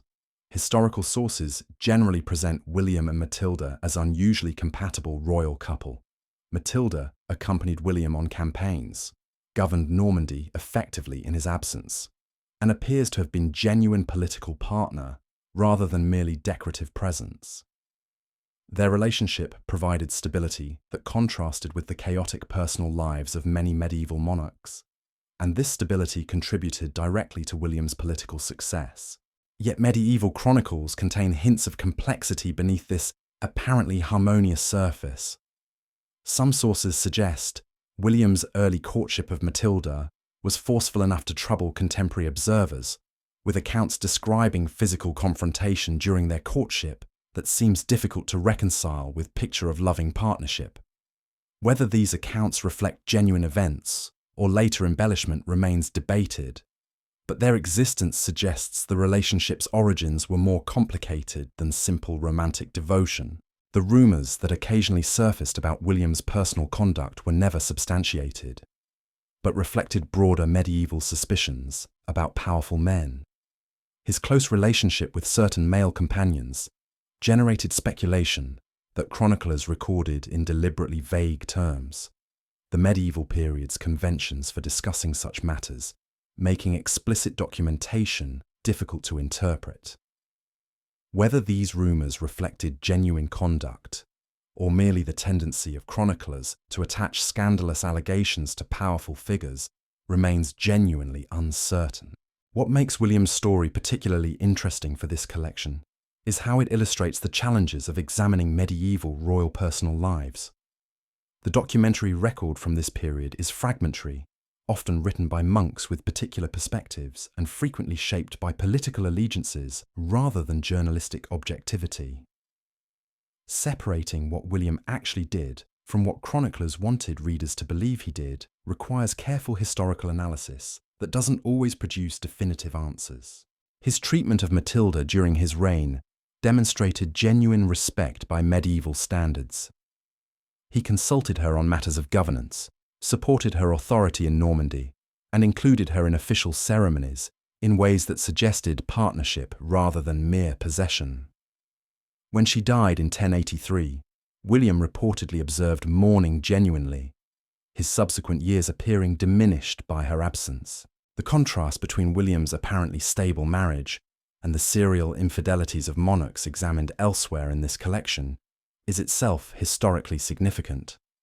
Whether William's fidelity reflected genuine devotion, political calculation about maintaining alliance with Flanders through his marriage, or simply personal temperament that didn't require multiple relationships, remains matter of historical interpretation. William died in 1087 at age around 59, having conquered England, built an empire, and maintained marriage that appeared genuinely stable. His inclusion here serves to illustrate that royal collections examining personal conduct must account for monarchs whose marriages, whatever rumours surrounded them, appeared fundamentally different from the catastrophic betrayals that defined so many of their predecessors and successors. Number 21. King Richard I, the king whose heart remained a mystery. Can a king's apparent indifference to marriage create scandal through absence rather than action? Richard I, known as the Lionheart, ruled England from 1189 to 1199, spending most of his brief reign on crusade and in captivity rather than governing his kingdom or attending to his marriage. Born in 1157, Richard created a situation where his personal life became subject of intense speculation precisely because so little was definitively known about it. His marriage to Berengaria of Navarre in 1191 was conducted primarily for political advantage, securing alliance with King Sancho the Wise of Navarre during his crusade. The ceremony took place in Cyprus rather than England, and Richard spent remarkably little time with his new wife afterward. Their marriage produced no children, and historical sources suggest they spent very little of their lives in each other's company. Contemporary chroniclers noted the unusual nature of Richard's marriage with varying degrees of disapproval. Some suggested that Richard showed more enthusiasm for military campaigns than for his wife, while others implied that his priorities lay elsewhere entirely. The vagueness of these references reflects medieval conventions for discussing matters that writers found uncomfortable to address directly, but the persistence of such comments across multiple independent sources suggests that Richard's personal conduct genuinely puzzled and troubled his contemporaries. The question of Richard's sexuality has occupied historians for generations without definitive resolution. Medieval sources contain references that some scholars interpret as suggesting attraction to men, particularly his close relationship with King Philip of France during the early Crusade. The two kings travelled together, shared accommodations, and displayed affection that some contemporaries found noteworthy. Whether these relationships were physical, emotionally intimate without being sexual, or merely expressions of the close male bonds common in military culture, remains genuinely debated. What is historically certain is that Richard showed minimal interest in producing an heir, which was constitutionally catastrophic. His brother John, whom Richard apparently distrusted, inherited the throne upon Richard's death, creating the succession that produced King John's disastrous reign documented earlier in this collection. Richard's failure to secure succession through producing legitimate children, whether from indifference to his marriage, inability, or other reasons, had consequences that extended far beyond his own lifetime. His captivity in Austria from 1192 to 1194 removed him from England for 2 years, during which his wife Berengaria lived largely separately. The ransom negotiations that secured his release demonstrated his political value, but also highlighted how completely his personal relationships had been subordinated to military and political priorities. Berengaria waited patiently during his captivity, as royal wives were expected to do, but the marriage appears to have provided neither of them with meaningful companionship. Richard's death in 1199 from a crossbow wound during a minor siege ended reign that had been defined more by military adventure than by governance or personal life. Berengaria survived him by decades, living quietly in France, their marriage having been essentially a political arrangement that neither party invested with significant emotional content. His story illustrates how royal marriages conducted without genuine personal engagement created their own form of scandal, not through dramatic betrayal, but through complete absence of the partnership that marriage was supposed to represent. Richard's indifference to his wife and to producing heirs created consequences that shaped English history for generations, demonstrating that failing to fulfill marriage's basic purposes could be as consequential as actively betraying them. Number 22. King Henry VII, the king whose heart closed after loss. Can emotional withdrawal become its own form of betrayal? Henry VII, who ruled England from 1485 to 1509, created dynasty through military victory and political skill, but demonstrated that personal relationships could be damaged by grief and suspicion as completely as by infidelity. Born in 1457, Henry showed how someone who'd experienced genuine loss could withdraw so completely from emotional connection that his marriage became a hollow shell of what it had once been. His marriage to Elizabeth of York in 1487 was politically essential. Henry's claim to the throne rested on somewhat tenuous hereditary grounds, and Elizabeth brought the Yorkist claim that complemented his Lancastrian connection. Their union was designed to unite the warring houses and end the Wars of the Roses, and by most accounts the marriage developed genuine warmth beyond its political foundations. Their early years together produced 7 children and appeared to demonstrate real partnership. Elizabeth was reportedly beautiful, intelligent, and genuinely devoted to Henry. Historical sources suggest she provided emotional stability that Henry, who'd spent much of his youth in exile and uncertainty, desperately needed. Their relationship seemed to offer both political necessity and personal happiness, a rare combination in royal marriages. Elizabeth's death in 1503 at age 37, shortly after giving birth to their final child, devastated Henry in ways that transformed his character. Contemporary accounts describe him withdrawing from public life, reducing his social engagements, and generally becoming more reclusive and suspicious. Whether this grief was as profound as some sources suggest, or whether it masked other factors remains debated. But the change in Henry's behaviour was unmistakable. After Elizabeth's death, Henry became increasingly isolated emotionally. He considered remarriage. Negotiations with various European princesses were conducted, but none materialised. Whether Henry genuinely wanted another wife or merely explored the possibility for dynastic security is unclear, but his failure to remarry meant spending his final years without the personal partnership that had provided comfort during Elizabeth's lifetime. His financial obsessions intensified dramatically after Elizabeth's death. Henry became increasingly focused on accumulating wealth, using harsh financial practices against the nobility that created an atmosphere of fear throughout his court. Whether this obsession reflected genuine fear about dynastic security, grief channeled into controllable activity, or simply personality trait that Elizabeth's presence had previously moderated, remains matter of historical interpretation.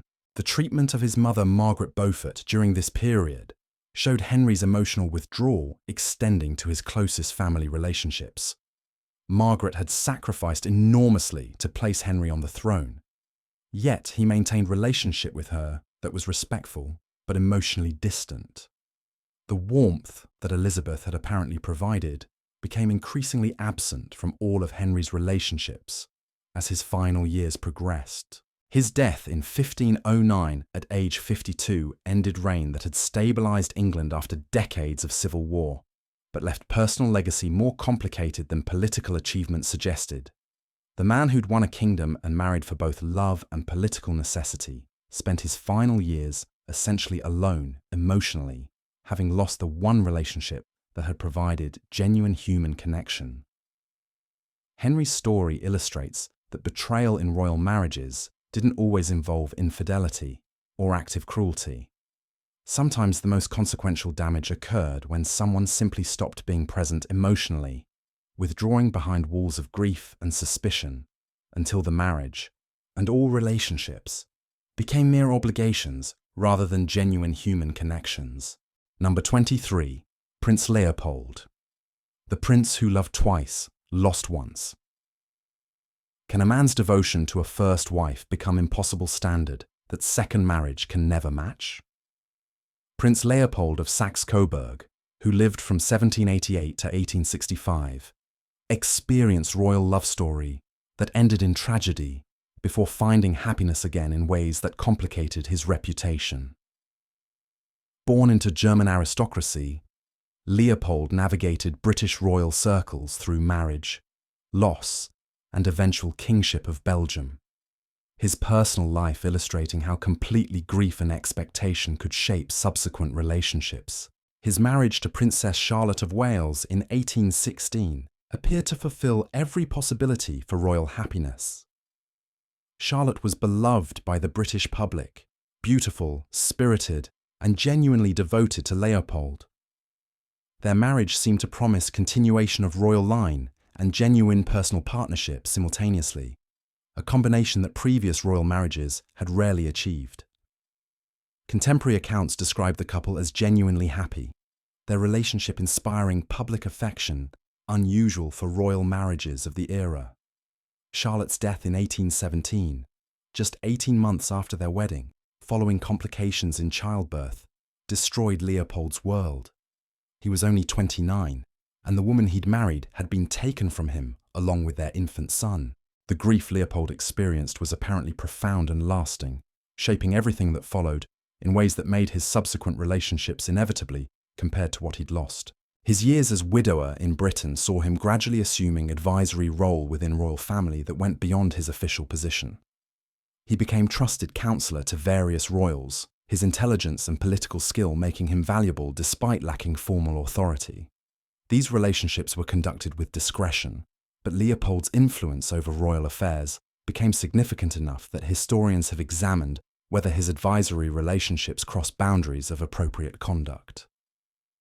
His eventual marriage to Louise Marie of France in 1832, after becoming King of the Belgians, represented genuine attempt to rebuild personal happiness. Louise Marie was intelligent, politically capable, and reportedly devoted to Leopold. Their marriage produced children and appeared stable. But Leopold's lingering devotion to Charlotte's memory meant that Louise Marie existed partly in shadow of her predecessor. What generated speculation about Leopold's conduct was less specific evidence of infidelity than the emotional complexity of his situation. A man who'd lost his great love and then remarried for political necessity, while maintaining deep emotional connection to his first wife's memory, created situation where observers wondered whether his heart was truly present in his second marriage. Whether this constituted betrayal of Louise Marie through emotional absence or simply reflected depth of his grief for Charlotte remains matter of interpretation. His influence over his niece Victoria's early reign demonstrated how completely his advisory relationships shaped royal politics. Leopold guided Victoria's understanding of governance, her relationship with Prince Albert, Leopold's nephew, and generally her development as monarch.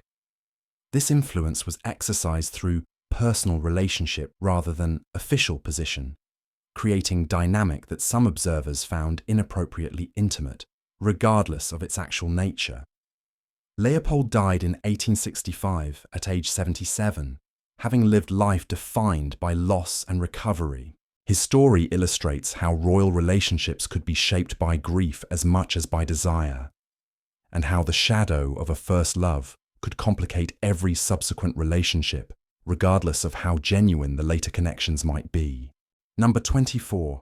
Prince Ernest Augustus, the prince whose reputation preceded him.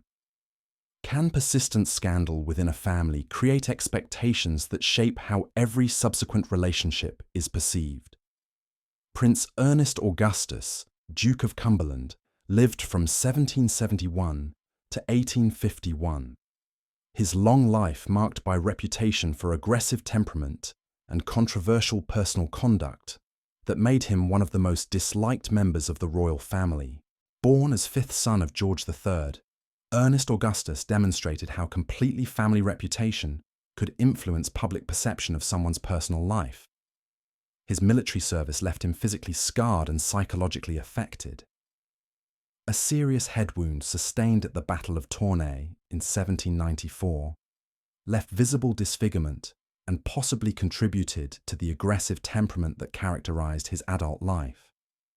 Contemporary accounts describe someone quick to take offense, harsh in his dealings with others, and capable of cruelty that went beyond normal aristocratic severity. The mysterious death of his valet Joseph Sellis in 1810 created scandal that permanently damaged his reputation. Sellis was found dead in circumstances that the official investigation attributed to suicide, But persistent rumours suggested other possibilities. Whether Ernest Augustus was involved in Celis's death was never established through evidence, but the suspicion alone, combined with his already harsh reputation, meant that his name became associated with violence and dark conduct, regardless of whether specific allegations were proven.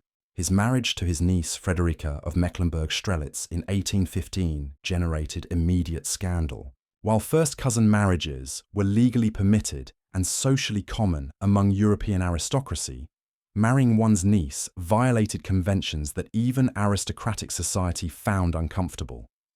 The relationship suggested either complete disregard for social norms or family dynamics that troubled observers regardless of their legal permissibility.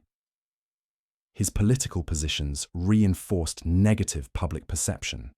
As fierce opponent of Catholic emancipation and parliamentary reform, Ernest Augustus represented reactionary conservatism that alienated significant portions of British society. His aggressive advocacy for harsh policies, combined with his physical appearance and harsh personal manner, made him genuinely unpopular in ways that few royal family members experienced during this period. The persistent rumours surrounding his personal conduct reflected both his actual harsh temperament and the tendency of public opinion to attach worst possible interpretations to someone already disliked. Whether specific allegations about his private life reflected genuine conduct or merely hostile speculation remains impossible to determine from available historical evidence. What is certain is that his reputation made every aspect of his behaviour subject to suspicious interpretation. His relationship with his wife Frederica appeared dutiful rather than warm, their marriage producing children but generating little evidence of genuine emotional partnership. Whether this reflected the normal emotional distance of aristocratic marriages or something more troubling about Ernest Augustus's capacity for personal connection remains matter of historical speculation rather than documented fact. When he became King of Hanover in 1837, his reputation preceded him into his new role. His revocation of the liberal constitution and harsh treatment of political opponents confirmed what British observers had long suspected about his character. His reign demonstrated that the aggressive temperament observed throughout his life extended into governance as completely as into personal relationships. Ernest Augustus died in 1851 at age 80, his long life having demonstrated how completely reputation could shape perception of someone's conduct. Whether his personal life justified the dark legends surrounding him, or whether harsh temperament and unfortunate circumstances created reputation exceeding actual conduct remains genuinely uncertain. But the reputation itself became a permanent feature of how history remembers him. Number 25. Prince Frederick, the prince who fought his parents with his heart. Can family conflict become so public that a prince's personal relationships become weapons in dynastic warfare? Prince Frederick, Prince of Wales, lived from 1707 to 1751. His entire adult life defined by spectacular estrangement from his parents that transformed his marriage and personal conduct into battlegrounds for political and emotional warfare. Born as eldest son of George II, Frederick demonstrated how completely family dysfunction could contaminate every relationship a royal person maintained. His relationship with his parents was hostile from his earliest years in England. George II delayed bringing Frederick from Hanover, and when the young prince finally arrived, both parents treated him with open contempt. Queen Caroline reportedly expressed wish that Frederick had never been born, and George showed little interest in his eldest son beyond what political necessity required. This hostility was mutual and intensified throughout Frederick's adult life, creating an atmosphere where every action Frederick took was interpreted as attack on his parents. His marriage to Augusta of Saxe-Gotha in 1737 appeared to offer escape from parental conflict, but instead became another front in the family warfare. Augusta was reportedly warm, devoted, and genuinely supportive of Frederick, providing emotional stability that his relationship with his parents completely lacked. Their marriage produced 9 children and appeared genuinely happy by royal standards. But even this happiness became weapon in Frederick's conflict with his parents. The famous incident surrounding the birth of their first child demonstrated how completely Frederick's personal life had become political battleground. When Augusta was about to give birth, Frederick insisted on removing her from Hampton Court, where his parents resided, and transporting her to St. James's Palace. His stated reason was ensuring the birth occurred in proper royal setting. But the real motivation was preventing his parents from being present at the birth of their grandchild. Even the arrival of new life became occasion for family warfare. Frederick's political activities created further complications. He aligned himself with opposition politicians, using his position as heir to build power base that challenged his father's authority. This wasn't unusual. British royal history contained numerous examples of heirs opposing their parents politically. But Frederick's conduct was particularly aggressive, using every available tool, including his marriage and family, to embarrass and undermine George II. His financial disputes with his father became public spectacle. Frederick demanded larger allowances, not primarily because he needed the money, but because the parliamentary debates about royal finances provided opportunities to embarrass his father publicly. The conflicts revealed someone more interested in winning arguments than in governing effectively, his personal conduct serving political warfare rather than any larger purpose.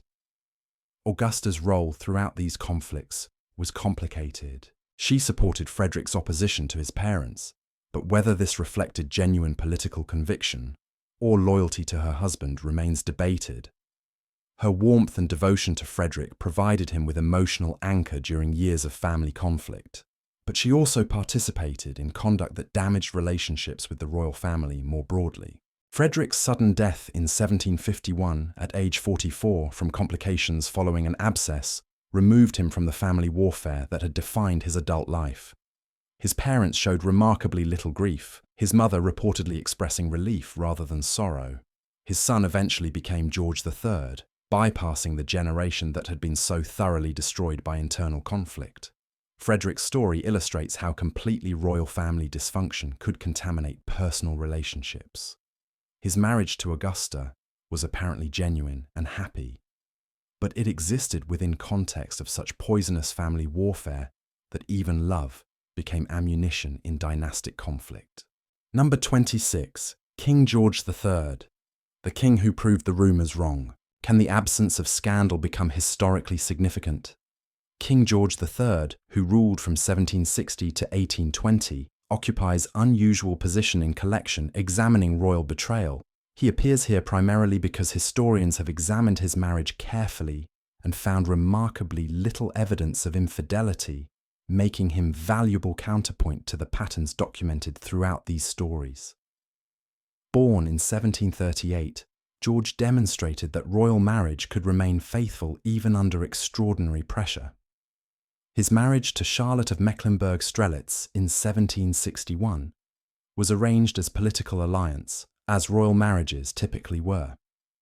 Contemporary accounts suggest the couple were not initially well acquainted, and Charlotte was reportedly nervous about leaving Germany for England, yet the marriage developed genuine warmth over decades, producing 15 children and appearing to demonstrate real partnership between two people who found genuine companionship in each other. What made George's marital fidelity remarkable was the context in which it occurred. His grandfather George II had conducted affairs openly. His father Frederick had been subject of speculation. The Hanoverian dynasty was associated with personal excess and marital infidelity, making George's apparent faithfulness seem almost rebellious in its departure from family pattern. George cultivated an image of moral rectitude that extended beyond merely avoiding affairs. He presented himself as devoted family man, attentive father, and faithful husband in ways that deliberately contrasted with Hanoverian predecessors. Whether this represented genuine personal conviction or calculated political positioning, or both, the result was monarchy associated with virtue rather than vice for first time in generations. Charlotte's role in maintaining this image was significant. She was reportedly intelligent, culturally sophisticated, and genuinely engaged in family life. Their domestic existence, while necessarily constrained by royal duties, appeared to provide genuine happiness that neither party seemed inclined to seek elsewhere. Contemporary accounts describe evenings spent together, shared interests in music and education, and general atmosphere of domestic contentment unusual in royal households. The rumours that occasionally surfaced about George's conduct were remarkably few compared to other monarchs in this collection, and none were substantiated through evidence. This absence itself is historically noteworthy. Chroniclers and journalists of every era have eagerly documented royal affairs when they existed, and the relative silence surrounding George's marriage suggests genuine faithfulness rather than merely successful concealment. His mental illness, which afflicted him from 1788 onward with increasing severity, complicated the marriage in ways that tested Charlotte's devotion without involving betrayal. During his episodes, George's behaviour became erratic and sometimes embarrassing, but Charlotte maintained her commitment to him throughout decades of illness. Her devotion during these difficult years demonstrated genuine emotional investment in the marriage rather than merely dutiful compliance. The contrast between George's apparent faithfulness and the behaviour of monarchs examined elsewhere in this collection serves important purpose.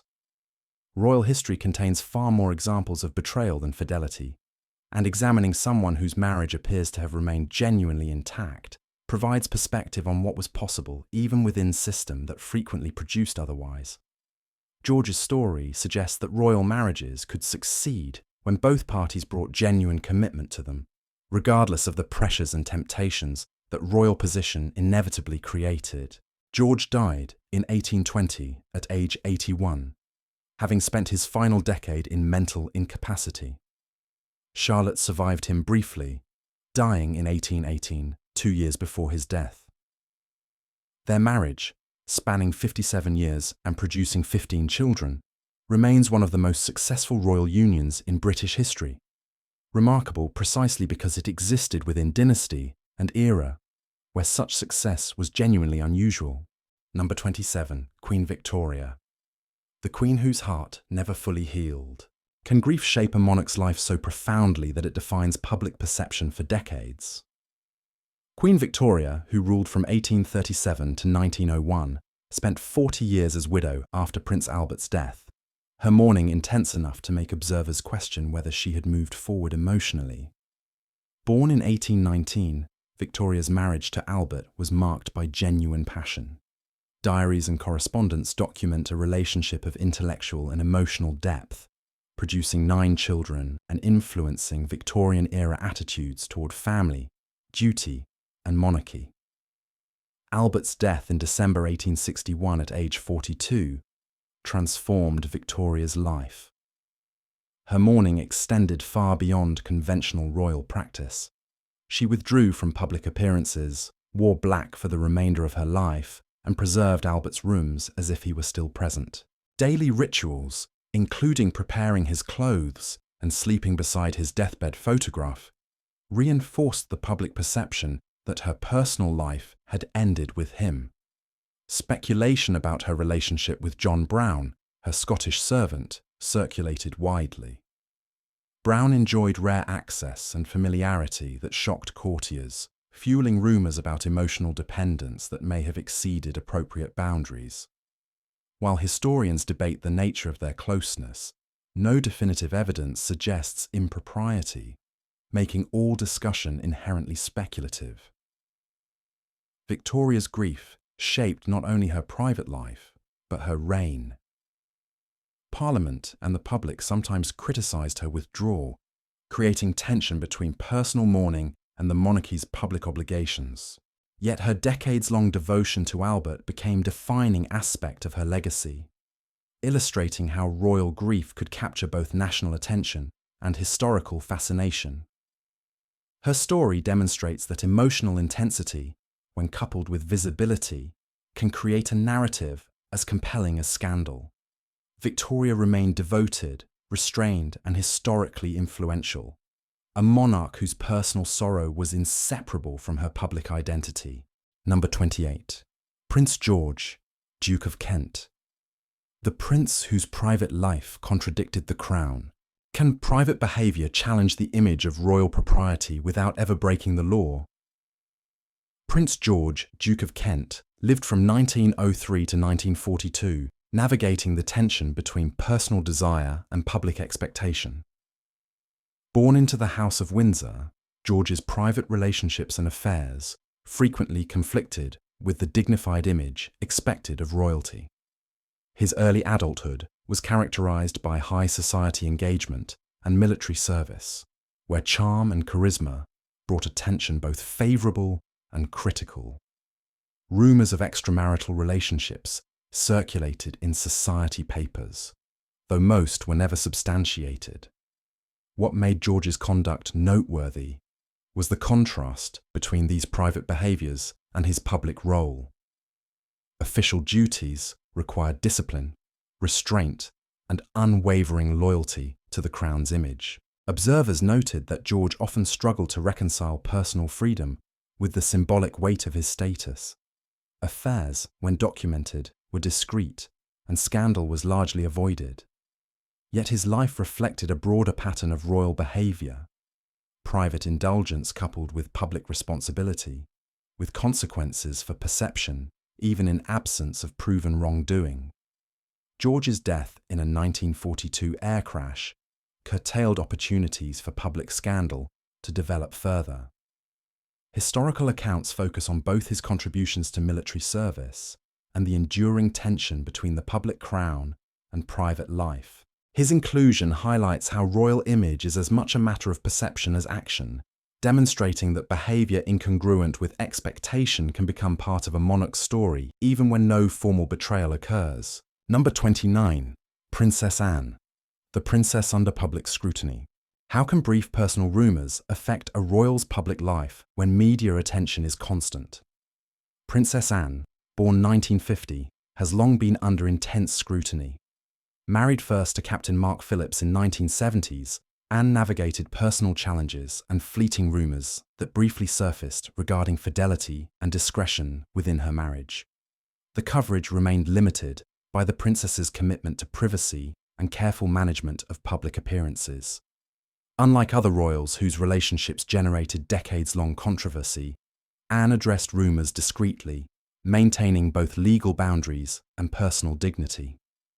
Her conduct exemplifies a royal balancing act, handling speculation without providing sensational material for press consumption. Anne's subsequent marriage to Timothy Lawrence followed similar patterns, reflecting the continuity of discretion and stability in her private life.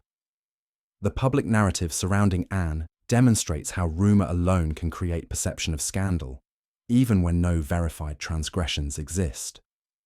Her story serves as a case study in modern royal resilience under constant observation, showing that careful management of personal relationships can mitigate potential reputational harm. Number 30.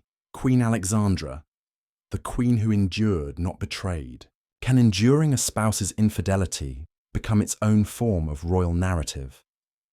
Queen Alexandra of Denmark, married to Edward VII from 1873 to 1910, exemplifies the imbalance that sometimes defined royal marriages. Born in 1844, Alexandra's early life prepared her for duty and restraint, yet her marriage would test patience and composure. Edward's numerous affairs were well documented, and Alexandra's response, public endurance paired with private discretion, became central to her story. She maintained her dignity, performing ceremonial roles, producing heirs, and cultivating public favour despite the personal toll. Her capacity to absorb scandal rather than generate it contrasts sharply with monarchs whose infidelity drove historical narratives. Alexandra's inclusion in the collection demonstrates that royal betrayal need not be committed to be historically significant. The story of endurance highlights the pressures on royal women to uphold public appearances, while private challenges simmered. Alexandra's life illustrates how imbalance in personal relationships can shape perception of character and legacy. leaving an imprint that endures alongside documented scandals. Number 31, Mary, Queen of Scots, the queen whose marriages became politics. Can a royal's personal choices become inseparable from political intrigue? Mary, Queen of Scots, lived from 1542 to 1587, navigating marriages that were as much about diplomacy as personal connection. Her unions with Francis II of France, Henry Stuart, Lord Darnley, and James Hepburn, Earl of Bothwell, were scrutinised through both political lenses and public rumour. Darnley's murder and her subsequent marriage to Bothwell generated enduring controversy, amplified by pamphlets, letters, and propaganda aimed at undermining her authority. Whether Mary's actions were personally scandalous or politically expedient remains debated, but historical accounts show that public perception often equated rumour with betrayal. Mary's experience illustrates how royal marriages, when entangled with succession and sovereignty, can produce reputational consequences irrespective of personal morality. Her life demonstrates the intersection of politics, gender, and rumour in shaping historical memory. Number 32, King Charles I, the king whose accusations were political. Can accusations alone create scandal when political motives dominate? Charles I, who ruled England from 1620 to 1649, faced persistent rumours regarding his personal conduct, many tied less to verified behaviour than to tensions between monarchy and parliament. Born in 1599, Charles's reign was defined by the balance of authority, personal rule, and eventual civil war. Charges of favouritism, misconduct, and moral failing were frequently used by opponents to weaken his political position, rather than document genuine personal betrayal. While some claims touched on marriage and household behaviour, contemporary evidence emphasises political context over proven infidelity or scandal. Charles's inclusion highlights the importance of discerning verified actions from politically motivated narratives. His life exemplifies how royal reputation can be shaped as much by opposition strategy as by private conduct, making him a boundary case within studies of royal personal scandal.